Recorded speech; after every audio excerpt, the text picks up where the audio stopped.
सहना भवतु सहनौ भुनक्तु सह वीर्यं करवावहै तेजस्विनावधीतमस्तु मा विद्विषावहै। ॐ शान्ति शान्ति शान्ति।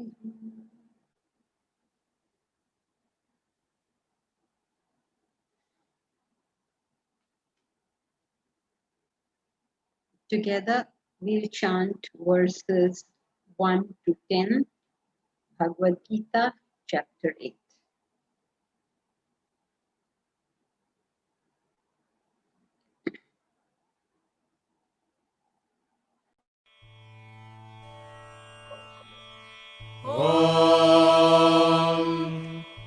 अथाष्टमोऽध्यायः। अर्जुन उवाच किं तद्ब्रह्म किमध्यात्मम् किं कर्म पुरुषोत्तम अधिभूतं च किं प्रोक्तम् अधिदैवं किमुच्यते अधियज्ञः कथं कोत्र देहेऽस्मिन् मधुसूदन प्रयाणकाले च कथं ज्ञेयोऽसि नियतात्मभिः। श्रीभगवानुवाच अक्षरं ब्रह्म परमम् स्वभावोऽध्यात्ममुच्यते भूतभावोद्भवकरः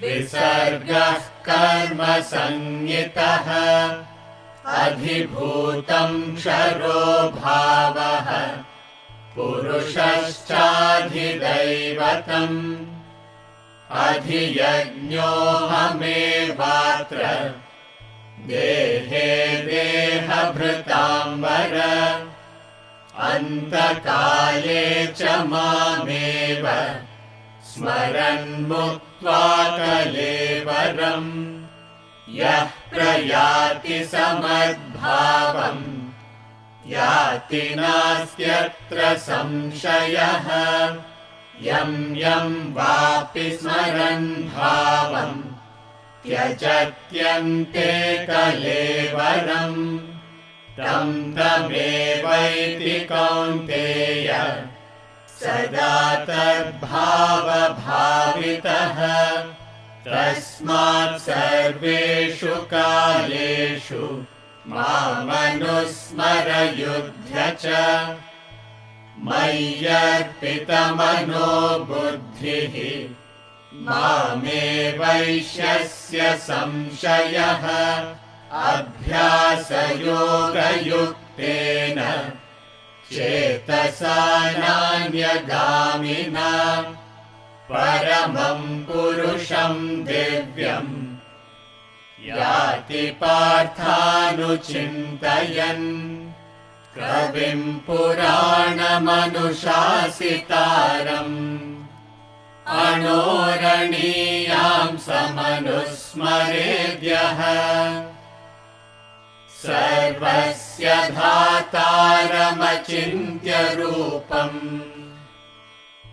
आदित्यवर्णं तमसः परस्तात् प्रयाणकाले मनसाचलेन भक्त्या युक्तो योगबलेन चैव भ्रुवोर्मध्ये प्राणमावेश्य सम्यक् सतं परं पुरुषमुपैति दिव्यम्.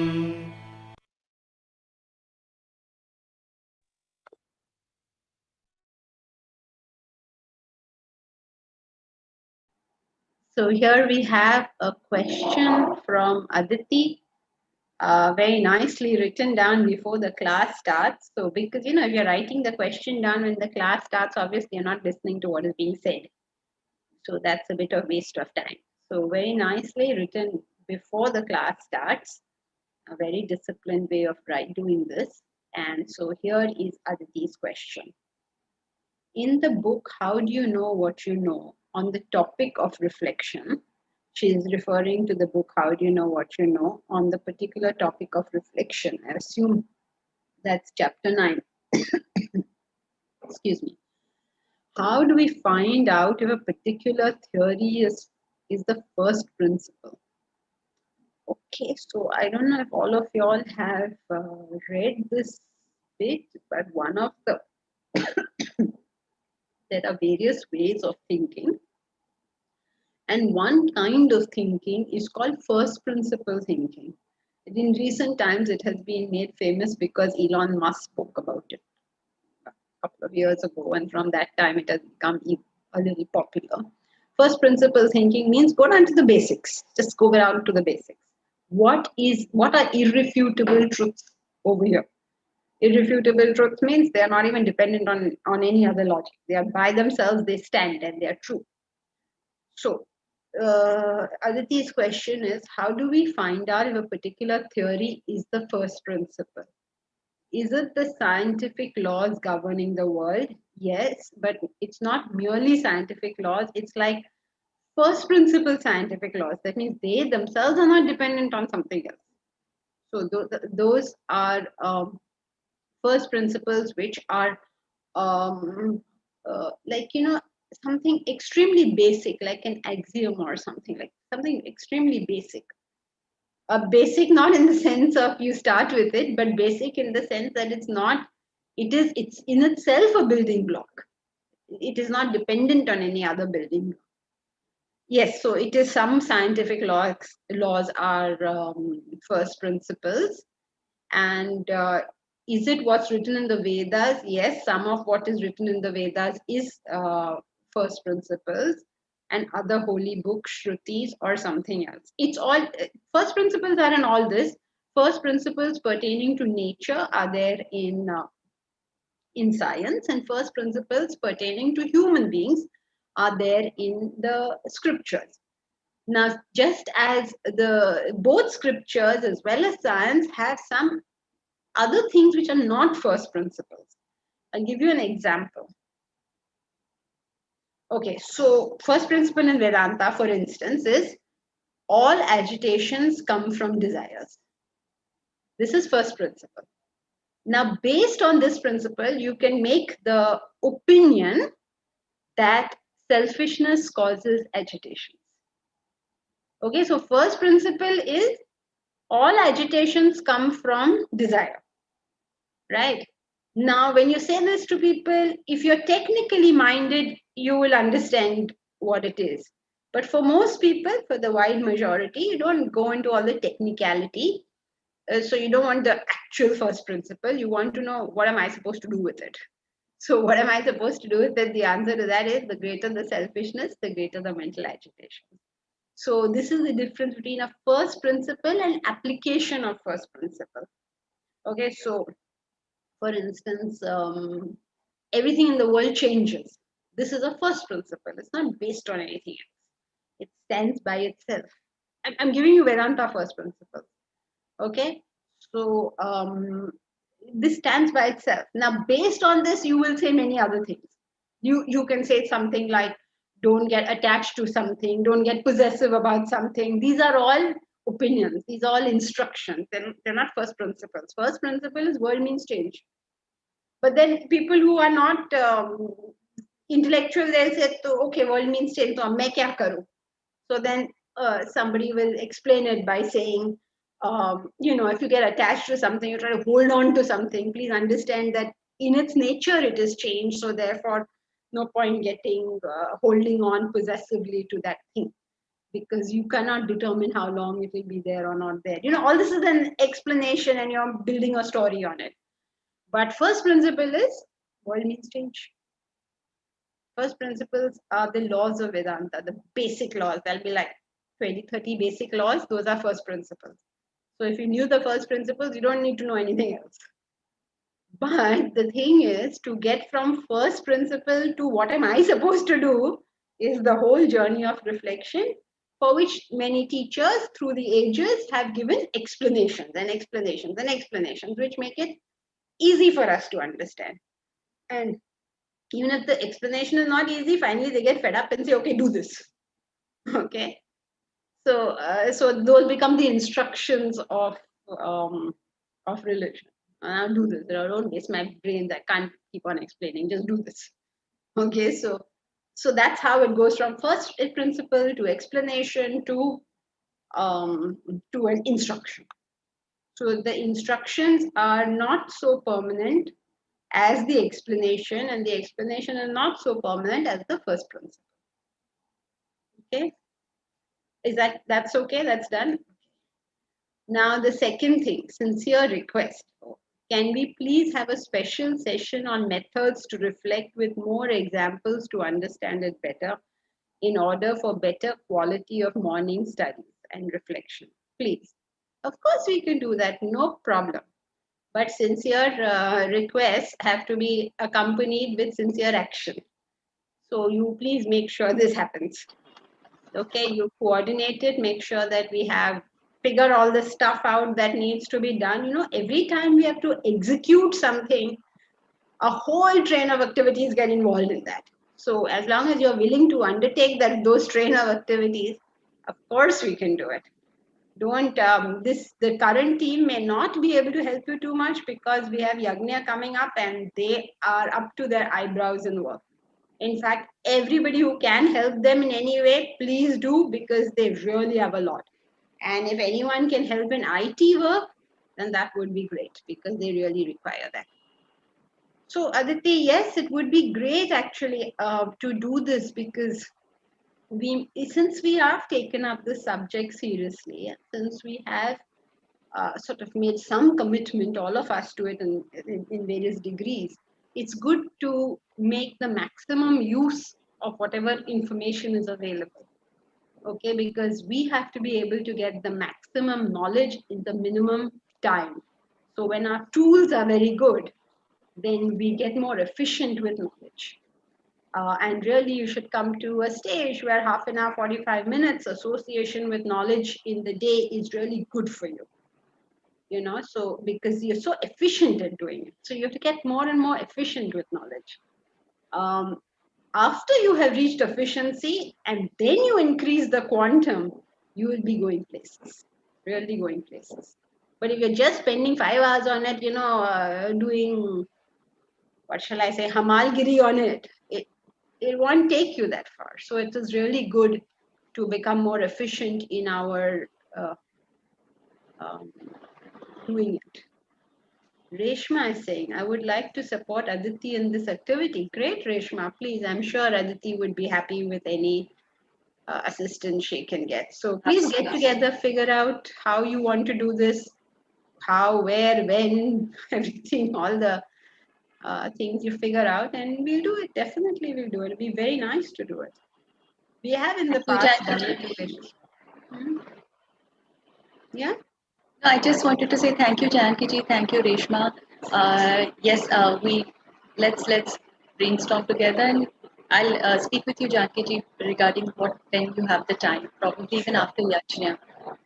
Yeah. Okay. Now, if you look at the chat, lots of people are um, saying they want to be with you. Ashia is there and Amrita is there, so you can all get in touch with Aditi. Thank you, everyone. Thank you for your support. Okay, so now where were we? We were last time on doing. Has anybody put a question here? Let me just check. Okay, so last time we have been studying. Okay, you remember the flow of thought, right? He says, what you think, so you become. What is your life? Meaning, what have you become? What you have thought so far. Now you have come to spirituality, so the assumption is you want to regain your divinity. You want to find out that truth. That's why you're here. So that means you want to do something different with your life than what has been there in the past. So therefore, you have to change how you're thinking. Now he's not left you with change your thinking. He's telling you what to think about. To help you understand how do you think about God. You become God only by thinking about it. You become it means you regain your divinity only by thinking about it. The more you think about it, the more your thoughts are there, the more you will get the mumukshatva, and the more mumukshatva you get, the more thoughts will come to you about it. And that desire, mumukshatva means the desire for uh, uh, liberation. Mumukshu is somebody who has that desire. Mukti, the desire for mukti, is known as um, mumukshatva. So that ardent desire, okay, what really binds you to Vedanta at the end of the day? Okay, say what you may or not. What binds us all to the field itself is our degree of mumukshatva. So those who have it will stay, and those who don't have it will leave. It's all a question of time. People may have a lot of desire to be associated with Vedanta and this and that and all that sort of thing. And you find after a lot of initial enthusiasm, uh, it all just fizzles away. Some people stay for a long time. What makes the difference? It all depends on that one thing, mumuksha, the desire, the ardent desire for liberation. When it is there, you will not leave. And when it is not there, nobody in the world can make you stay. So, stay means stay on the path. So, if you are able to think of God, your desire for liberation will increase. If you have the desire for liberation, you will think of God. So, it's sort of like a cycle, it goes on and on. And that's why the more we keep our minds over there, the more that desire will become ardent in us. And hopefully it will carry us through. Because you see, this is a very subtle path. Getting off it is very easy. Before you know what happened, you will be gone. Because life will go on, right? Things will happen, this will happen, that will happen. People are born, people will die, money will come, money will go. So many things are going to happen in our lives. Which one is going to become an excuse for you to give up the pursuit?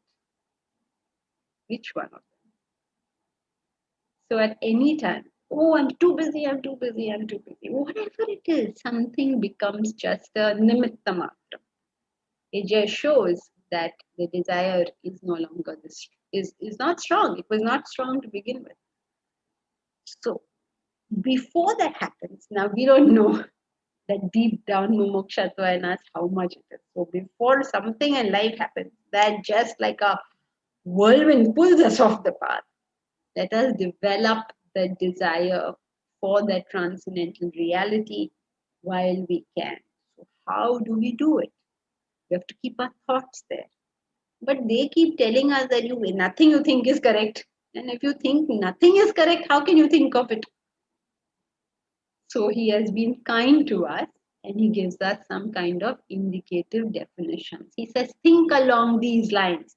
Don't think that what I'm telling you is true, but just think along these lines. As you think along these lines, it gives you something to think about. It's not that this is the definition of God. It is that if you think in this line, you can maintain your thoughts there and it will slowly start becoming clear to you what the misunderstandings are. That is why all of Vedantic knowledge is not even considered knowledge. It is all considered effacing of ignorance, the removal of ignorance. Vedanta doesn't ever claim to give knowledge. It only claims to help in the removal of ignorance. So our whole life is nothing but a big misunderstanding. And one of the misunderstandings is the role of God or what is God. So when you think along these lines, hopefully that misunderstanding will reduce. That's all we're trying to do over here. Don't take this as the answer of what is God. We can never know the answer to that question. So what did he tell us? Kavim Puranam Manushasitaram Anoraniyam Samanusmaredhya Anusmaret. Meditate, think of this, think of this, think of this. You follow the line of thought, right? He said, as you think, so you become. Now you want to become God, so therefore think along this line. Okay, so know your cause and effect relationships. Kavim Puranam Anushasitaram Anoriniyam Anusmaredhya. Yaha. Yaha is your subject. Yaha, he who. Anusmaret, he who thinks. Kavim Puranam Manushasitaram Anoriniyam. He who thinks of that Kavim. Kavim means Kavi, literally, we all know it as poet, but what it means is the wise person. Wise people because they see something beyond which we can see. So why is the self referred to as Kavi? Because he is the all-knower. Why is he referred to as the all-knower? Do you mean that the self can know something? No, the self cannot know anything. It's not possible to know anything because all things are known through thought. All thoughts come from Desire. Desires. from vasanas. And the English word for vasanas is Desires. Desire. Inherent nature. Impression. always in context. The English word for vasanas is Unmanifested desires. Impressions. you all are not incorrect, but please be in Desires. context. Unmanifest desires. You all are not incorrect, but please be in context now. Where did desires come in what we are talking? We're talking about knowledge, right? Ignorance. Ignorance. Very good. See, our grand old man of Vedanta. I think you're the oldest student here, isn't it, Arun? How many years is it now? 30 years? Well, you would know. You were my first teacher, so you would know.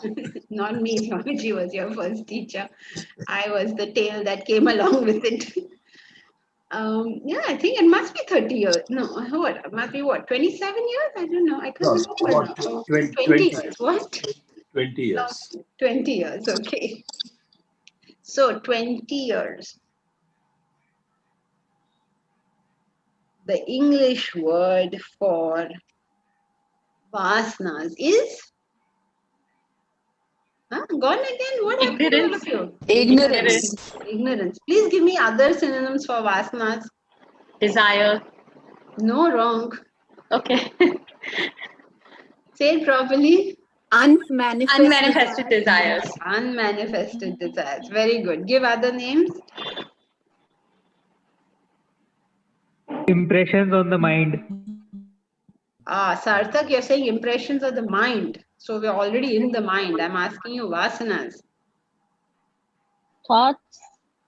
No, wrong. Say it properly. Unmanifested thoughts. Unmanifested thoughts. Very good. Unmanifested thoughts. Yes. Give other synonyms.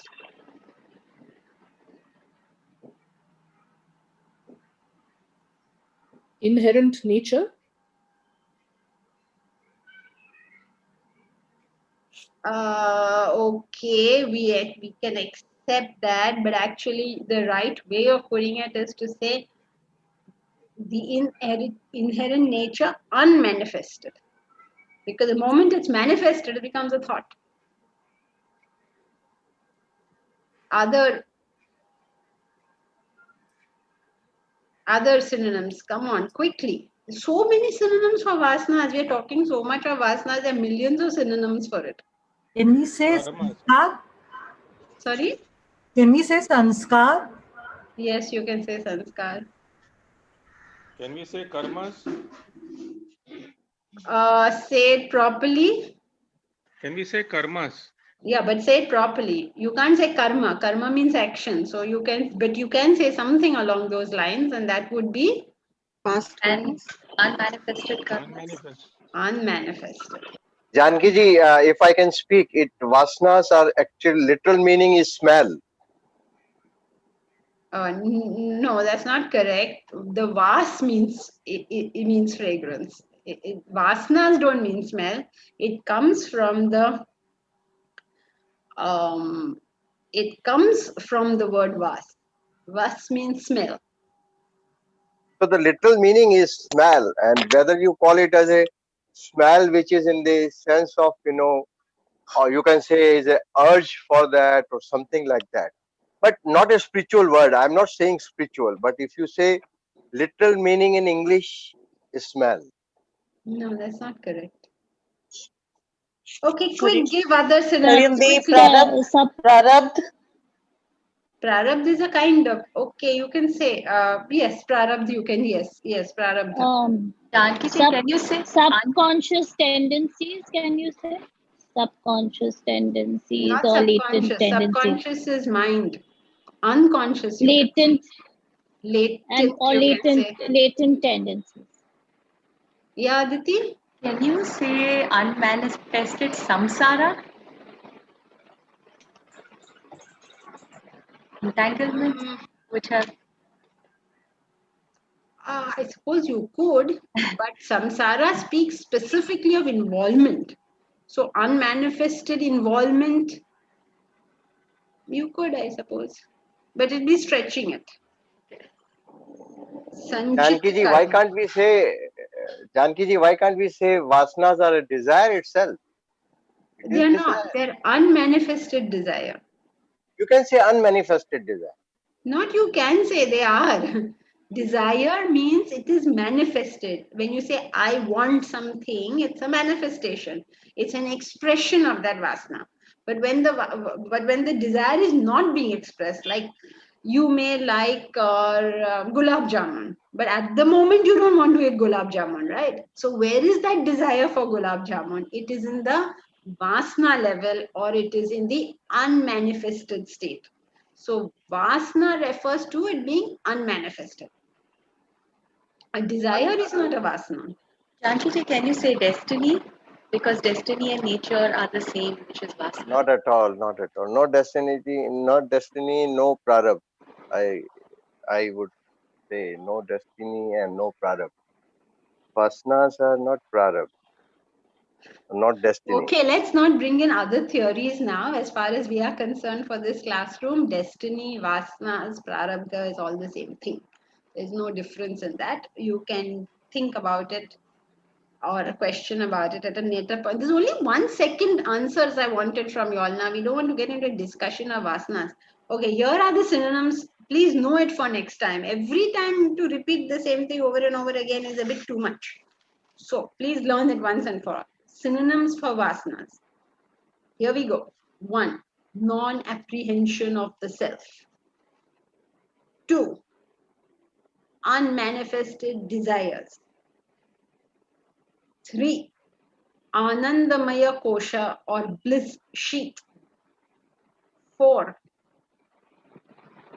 Deep sleep.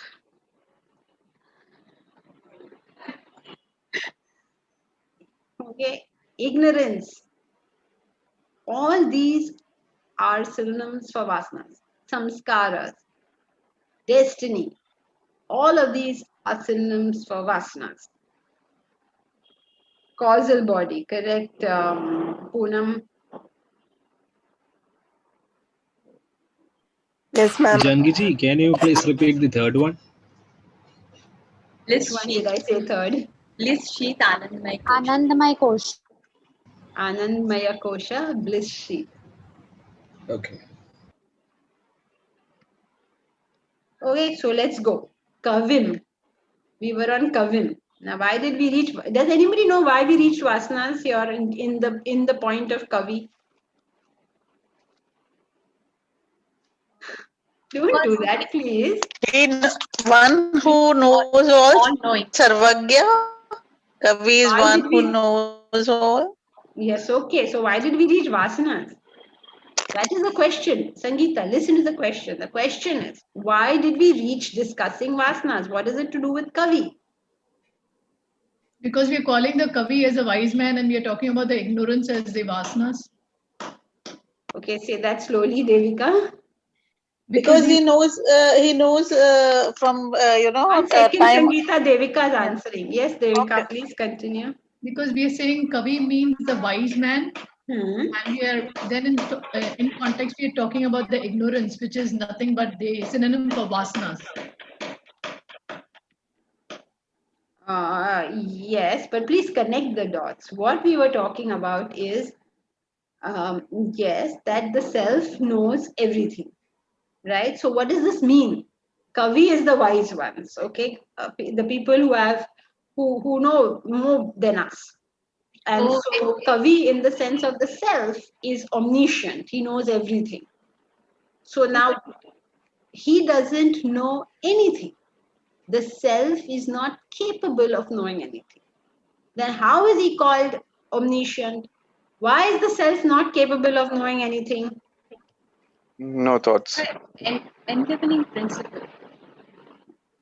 Because to know anything, you require a thought. A thought by definition comes from Vasanas. Vasanas. And vasanas means ignorance. So are you going to give ignorance to the self? How can you give ignorance to the self? So the question of the self knowing everything cannot arise. If it cannot arise, what does it mean now that the self knows everything? Witness. Not in this context. In this context, what does it mean that the self knows everything? That he has enlivened every thought. That he is the enlivening principle in every thought. I hope that's clear to everyone. I thought we did this last time. I'm only summarizing what we did last time. Now you can see we need more efficient ways of dealing with knowledge here.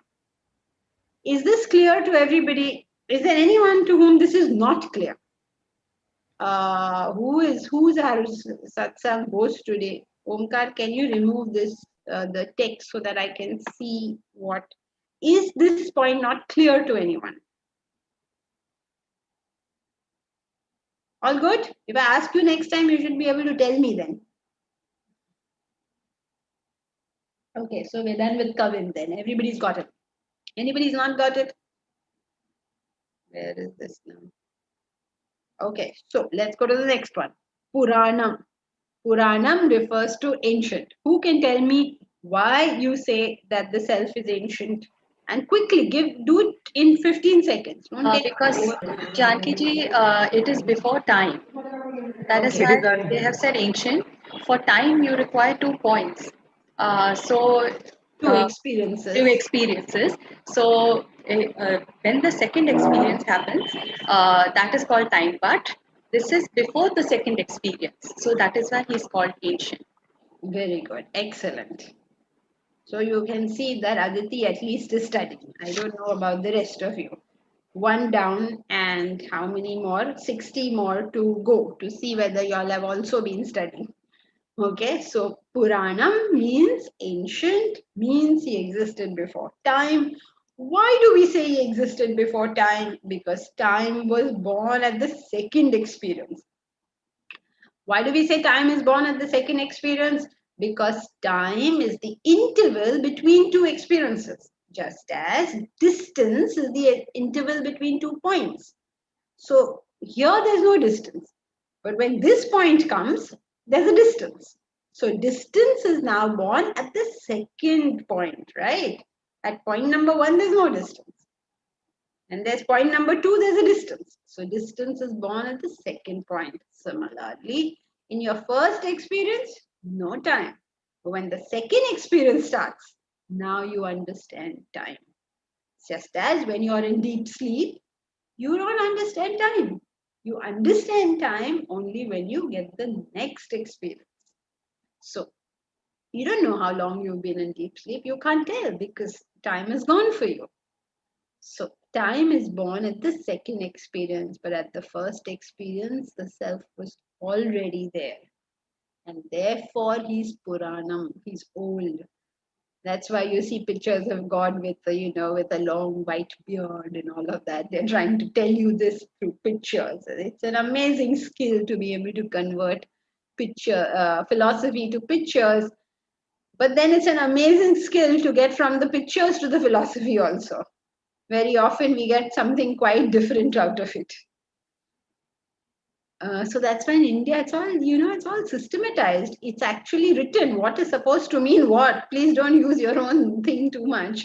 And that's why this has to go with this and this has to go to this amazing system in our knowledge is something that is called knowledge systems because they are systematic. Everything is written and codified for centuries. Anushasitaram is the all ruler. Why is the self referred to as the all ruler? Because the world is nothing but laws and laws and laws, laws that can never be broken, laws that seem to be followed meticulously. It never happens that you put something in fire and it doesn't burn. It will do that. Fire will do that over and over and over and over. It never happens that you put that water is made out of something other than hydrogen and oxygen. It won't happen. The laws are irrevocable. Now we know that whenever the laws work this well, there must be a very strong ruler or a strong governor. So we say, who is governing these natural laws? We say, he is governing these natural laws. He is a Anushasitaram. He is the one who is maintaining the rule of law. In the Vedas, this is represented by the god Varuna. Varuna in later times got reduced to a rather minor deity, but in the Vedas, he's a frightening god. He's a great frightening god, and he is in charge of Ruta. Ruta means the order of things. That Ruta cannot be interrupted. Okay, you can't say, I want to have a child. What can I do so that I can have a child in 2 months? No, you can't. It will be 9 months. It will be 9 months. Okay, there's an order of things. You can't do anything about it. You can't say, okay, what can I do so that my child will be born in 15 days? It's going to take you 9 months. There's an order. That's why the word Rutu comes from the word Rut. That order is maintained. Even the seasons will maintain it. The sun and the moon will maintain it. The galaxies and the planets will maintain it. There is an order in this universe. It is not chaos. And the god of this order is supposed to be Varuna. And he's a very strict and powerful god. And you cannot disobey him at all. See how beautifully in mythology they tell you the same things. You can't disobey him. And why can't you disobey him? Because he's got his spies everywhere. Such an idea, right? You can go anywhere, in the darkest, densest forest and put your hand in the fire, it will still burn. It's not like you can escape the law by anything. The laws will work because the spies of Varuna are all over the place. They're very interesting things. But you will understand that he's talking about the same Manushasitaram, the all-ruler, the irrevocableness of all the laws. It is minuter than the minute. It is minuter than the minute means it has gone into the smallest thing. Can you find even in the nucleus of the atom, the self is there. So what is the meaning of saying that it is smaller than the smallest? It is larger than the largest. It is smaller than the smallest. It only means it is All-pervading. All-pervading. all-pervading. Very good, Anita. It is all-pervading. There is no place, big or small, where he is not. He is the Dhataram. He's the Dhataram means he's the support. What does it mean that he's the support? Think about your own experiences in life. You say, I am a child. You say, I'm an adult. You say, I'm an old person. What is supporting all this? You say, I act. You say, I feel. You say, I think. What is supporting this? You say, I'm happy, unhappy. I'm smart, I'm dull. I'm efficient, I'm inefficient. What is supporting all this? All these things are different, right? And yet there is one common thing in all of that. Can you tell me what is the one common thing? I. The self is constantly supporting everything you do. The good, the bad, and the ugly. He is the supporter of all. Not just you, but everyone, everywhere. That I sense is there. In the cockroach who's crawling on the ground, in the lice who's in somebody's hair, in the lizard who's dashing to catch some insect. Everyone, every creature has that I sense. Never does it leave them. You say, I am awake, I am dreaming, I had deep sleep. Never does it leave you. It is Dhataram. It is the supporter of everything. It is the gold in the ornaments.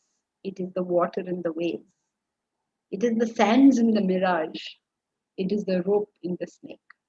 It is the Dhataram, the supporter of everything. It is Achintya Rupa. Achintya Rupa means you can't think about it. It is that which enables us to think, but it is not something we can think about. Just as a torch can shine on everything, a torch can shine on everything, but it cannot shine on its own batteries. With the light of the torch, you can see everything, but you cannot see the batteries of that. You take out the batteries, the light is gone, right? So we can't see its batteries. So too, with our intellect, we can understand everything, but we cannot understand the battery, the enlivening principle that enables this intellect to think. Therefore, it is a chintya rupam. You cannot even think about it. That's very important that you understand this because he's telling you how to think about it. So you must understand, therefore, that whatever we think about God is, by very definition, incorrect. Whatever you think is wrong. However you understand it, it's wrong. Because whatever you've understood is not the truth. The truth lies beyond. Therefore, Vedantic education is always neti neti. Not that, not that. It is never, it is this, it is this. It doesn't tell you that. It says not that, not that, not that. It's all about negation. So some people who don't understand it say Vedanta is so depressing. It's all negation. Arey, it's not depressing. This is the truth. If you don't get it, what is the depressing thing about it? The truth will make us free. Get the truth. The truth is how we become free. What is that? The truth shall set you free. Liberte vos veritas. Does anybody here know Latin? No? Acha, fine. Then I can say whatever I want. Okay. So it's all right. The truth shall set you free. That's true. The truth shall set us free. Let us understand it. Achintya Rupam. You cannot think about God. You cannot understand God. This intellect is like trying to understand the self with our intellect is like a butterfly trying to go through a stone wall. It can't. It break itself. It can't go through. Not my example. Beautiful example, not my example. It's from the scriptures. It's like a butterfly trying to go through a stone wall. Get it. Even when we are trying to think of the self, we must understand this is not the truth. And if you get that, you'll understand why in India there is so little fanaticism. You know, here we have all sorts of gods. 33 crore gods we have created for ourselves. So 33 crore gods. Why? Because whatever form or name you choose to worship, different from whatever form or name I choose to worship, but whatever it is, they're all wrong. So what are we fighting over? Because God himself is Achintya Rupa.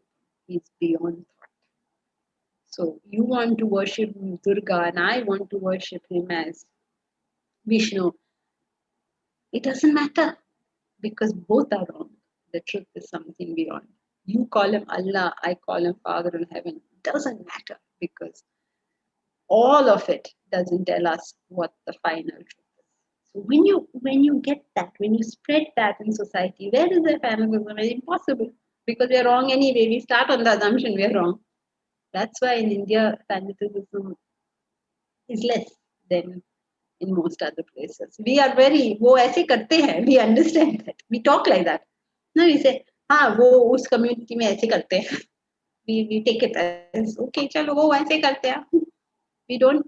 There's no resistance to all this stuff going on. Wherever the culture is prevalent, in many places the culture is no longer prevalent, and therefore, good luck to us. Aditya Varnam. Aditya Varnam means effulgent as the sun. Being effulgent as the sun means the sun's light enables us to see all things, right? Because of light, we see everything, whatever we see. But how do we see the sun? Do we need more light to see the sun? No. So, effulgent, the self is self-effulgent, meaning it knows itself by itself. You don't need something else to know the self. You don't require your body, mind, and intellect to know the self. The self knows itself by itself. That is why you may have heard this description of God as he is the writer of Vedanta, he is the knower of Vedanta, he is the goal of Vedanta. It is he who wrote it, it is he who knows it, and it is he that you're trying to obtain through it. You know, you hear all this in bhajans and all. It's referring to this quality of being self-effulgent, that the body, mind, intellect are not necessary to know the self knows itself by itself. If this is sounding rather complicated to you, then take an example. When you were dreaming last night, okay, you have to cooperate with this imagination, okay? So you are in bed, you're sleeping, you're dreaming, okay, and I come to you and I tell you that, you know what, this person, you're dreaming you are Mary. You're not Mary. You're actually Anita, sleeping nicely in her bed at home. So Mary says to me, what do you mean I'm Anita? How will I know this Anita you're talking about? Who is this Anita? You are Anita, you are not Mary. How will I know Anita? When Mary is not there, you will know Anita. Simple. So then you get it, right? When the Mary is no longer, you know yourself as Anita. But suppose that Mary says, okay, if Mary's body, mind, intellect is not there, with what will I know Anita? I don't have a body to know. I don't have the mind to know. I don't have the intellect to know. Remember the dreamer's body, mind, intellect. It's not there. I can't use it to know Anita. So with what will I know Anita? What's the answer? Don't worry, you don't require Mary's body, mind, intellect because Anita will know herself by herself. In other words, when you wake up, you know you're awake, right? You don't need the dreamer's body, mind, intellect to tell you you're awake. So the waker is self-effulgent with reference to the dreamer. You don't need the equipments of the dreamer to know the waker. Is that clear? Say yes or no, all of y'all. At least those I can see, at least say yes. Yes, ma'am. We'll have to think about it, reflect on it to understand. Okay, first write it down properly, then reflect upon it. Yeah, done that. Hariom Janki, I have a question. Yeah, Ganesh. So, is the waker more powerful than the dreamer and the deep? What do you mean more powerful? When we wake up, we know that it's a dream, right? So, somewhere I feel or I think that the waker overpowers the dreamer, that we know that this is a dream. And when you're self-realized, you know that the waker is also a dream. So, are there steps through it? I didn't get to your point, Ganesh. Okay, the question is, I dreamt last night, I woke up, and I understand that a dream was fake, right? So is the waking state more powerful than the dream state? In terms of why you would bring power here? It is more knowledgeable than the dream state, okay, I would it's say. knowledgeable. Because you know something here that you don't know there. Okay. Where does power come into it? Okay, I meant knowledge. It was synonym. Okay, so yes, you're more knowledgeable here than you were in the dream state because you know something about the dream state now, which you didn't know when you were dreaming. Understood. Okay, so Aditya Varnam, effulgent as the sun. Tamasa Parastat, beyond darkness. Beyond darkness means beyond non-apprehension, beyond. Another word for non-apprehension is? If you don't tell me now. Ignorance. Okay. Another word. Vasnas. Vasnas. Very good, Reshma. In context always, correct. Tamasa Parastat. Beyond darkness means beyond vasnas. Tamasa. Our tamas is the fact that we have vasnas. Our rajas is the fact that these vasnas manifest. So it's called vikshepa and avarna. The ignorance and the agitation. The ignorance is the vasana. The manifestation of the vasana is the agitation. Okay, so along these lines, when you think, you will get to have, what will you get when you think along these lines? Mumukshatva. Yes. Knowledge. Correct. Desire for self-realization. Yes, that is correct. What else will you get? When you think along these lines, enlightenment. Sorry? Enlightenment. Okay, if you get mumukshatva, you'll get enlightenment, okay. But as you proceed around this path, you'll have less misunderstandings of what the final truth is. So you have to think along these lines. Okay, so that brings us to verse 10. Prayanakale manasa chalena bhaktya yukto yoga balena chaiva भ्रुवोर्मध्ये प्राणमावेश्य सम्यक् सतं परं पुरुषमुपैति दिव्यम् प्रयाणकाले मनसाचलेन भक्त्या युक्तो योगबलेन चैव भ्रुवोर्मध्ये प्राणमावेश्य सम्यक् सतं परं पुरुषमुपैति दिव्यम्. And if you did that step properly, you thought along those lines, you reflected upon it, you cogitated about it, you spend some time understanding about that ultimate reality, you come to the next stage of spiritual development, which is the state of meditation.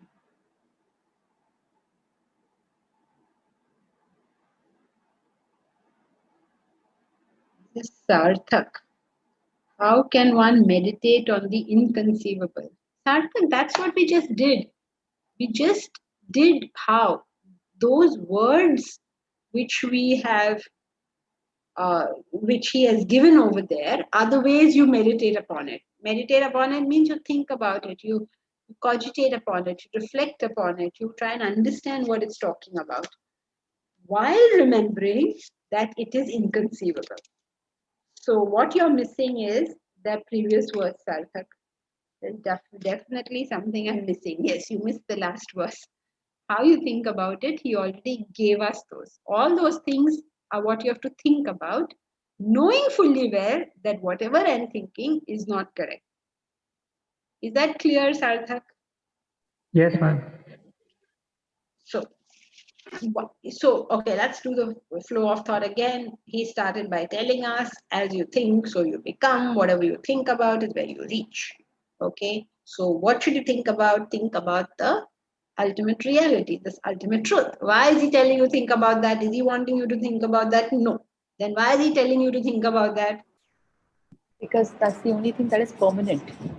No, because you went to him and asked. Oh. Okay, you said, how do I think about it? He said, no, but I never asked. Of course you asked. Otherwise, why have you come to Gita classes? So you asked the question. The assumption is, right? So if you didn't want it, then what have you come to Gita for? So the assumption is you ask the question, what am I supposed to do? So this is how you think about it. You think about it, you reflect upon it, you spend time thinking, how is this even possible? You know, we said, I'll pray to God and then God will give me this and that. Think about it. Think about it. Is that possible that you pray to God and God gives you something? What do you think he is? You know, it's like saying, I will pray to the teacher. I will say all nice things to the teacher and then she'll give me good marks. Is this really possible that you can do that to God? Sway him because you praised him? Does he lack self-sufficiency that he requires your praise? He knows himself by himself. He knows nobody else knows him. Now, what praise are you going to do of him? Even a relatively mature person in this world is not affected by our praise. So then what will God be affected? I'm praising you. So now you give me this and that. Pagalpanti hai kya? What are you thinking? A bit child. So think along those lines of what he has told us. What is the vastness, the greatness of Brahman, of your own divine nature? Think about that. And when you start thinking about that, then your misunderstandings reduce, your mumukshvatva rises, and you become ready for the state of meditation. Meditation nowadays is used like a hobby. It's not a hobby. It's a very important practice to be undertaken only after some other conditions have been fulfilled. So you've thought about this enough that your mind has become single pointed on the Lord. Then he says, Prayana Kale Manasa Chalena Bhaktya Yukta Yoga Balena. Look at how many things he said. He has said that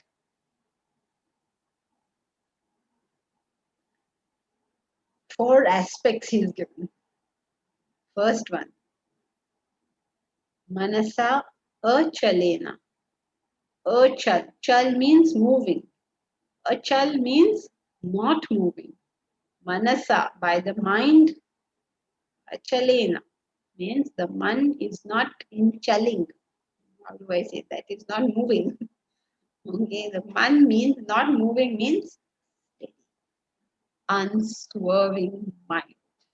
You have only one interest in life, and that is it. This is the stage of meditation. Prayana Kale, at the time of death. So death over here is not the death of the physical body. Obviously, in this context, Prayana Kale is the death of the ego, because he's on the verge of realization. That's where he's brought us, right? You thought about that unthinkable reality, thought, and came to single pointed thought. You're just on the verge of realization. Prayana Kale means the end of what? The end of the ego. You're almost at the end of the ego. The mind is now achal, unswerving, not moving. There's only one desire, the desire of mumokshatra. Bhaktya yukto. You have got bhakti in you. True bhakti, devoted. What is true devotion? Your only interest is God. Your interest is not in what God will give you. Your interest is in God. There's a big difference between a demand and a devotion. Devotion means you are enough. Demand means I would like to have you on my side because then I will get so many things. God is not Santa Claus, please. Please understand the vastness of what you're talking about. So, Bhaktya Yukta, united with yoga, united with bhakti, means you have bhakti. These two itself are very difficult. Two more we have to go through. So, we will do them next time. Bharat has an announcement. Yes, go ahead, Bharat. Hari Om everyone. We have made a short video about the upcoming lecture series by Sushila ji. We will be sharing that on the group today. Kindly share that on your WhatsApp groups and social media. We will be dispelling a lot of myths about meditation in the upcoming chapter by Sushila ji. So please forward this to friends and family. It's easier for people to commit to 5 days rather than a weekly class to begin with. So please share the video, and Ganesh also has an announcement. Thank you. Hari Om. So today at 7 to 8, we will have the small GD. So request you to be present there. I will send the details on the WhatsApp group, the Zoom details.